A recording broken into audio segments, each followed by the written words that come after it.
বিয়ে করে কি পেয়েছি? বিয়ে করে সর্বপ্রথম একটা বউ পেয়েছি।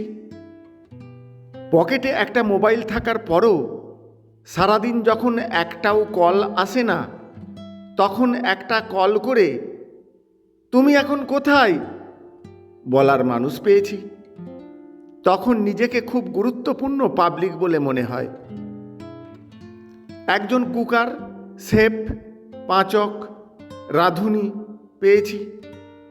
একটা ওয়াশিং মেশিন পেয়েছি। পাঞ্জাবিটা ময়লা হয়েছে বললেই মেশিন অটোমেটিক চলে। একটা অটো টেপ রেকর্ডার পেয়েছি। মাঝে মাঝে কিবোর্ড টেপা ছাড়াই বাজতে থাকে। কখনো জোরে স্টপ বললে বন্ধ হয়, কখনো শব্দ পরিবর্তন হয়ে বৃষ্টি চালু হয়, কখনো হাই ফাইভ দেখালে অটো বন্ধ হয়ে যায়। বড় বিচিত্র এই রেকর্ডার। সপ্তাহে 5-7 দিন পর পর অতি যত্ন সহকারে বাজার সদাইয়ের লিস্ট ধরিয়ে দেওয়ার জন্য একজন কেয়ারটেকার পেয়েছি। আমার ঘরে রাত 11টা, 11:30টার পর আমাকেই প্রবেশ নিষেধ বলে হুমকি দেওয়ার দারোয়ান পেয়েছি। ছোট একটা অ্যালার্ম ক্লক পেয়েছি। বাড়তি প্রাপ্তি হিসেবে শ্বশুর শাশুড়ি, শালাশালি, সম্বন্ধী পেয়েছি।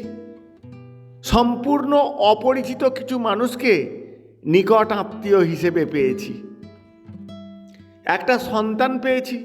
সে যখন বাবা বলে কোলে চড়ে বসে কিংবা গলা জড়িয়ে ধরে, তখন বাগানে ফুল ফুটলে মালির যে অনুভূতি হয় তার চেয়েও বেশি মনটা শীতল হয়। এত কিছু প্রাপ্তির মাঝে কিছু হারিয়েছিও।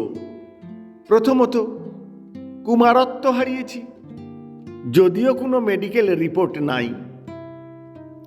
অতঃপর মানি ব্যাগ আর রিমোটের একছত্র অধিকার হারিয়েছি। মাঝে মাঝে মোবাইলটাও বেদখল হয়ে যায়। সর্বশেষ সুখে দুঃখে একটা কথা বলার সঙ্গী পেয়েছি।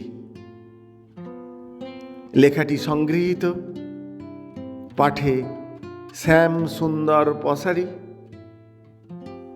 বিষয়টা ভালো লাগলে বন্ধুদের মধ্যে শেয়ার করে তাদেরও শোনার সুযোগ করে দেবেন। অনেক অনেক ধন্যবাদ।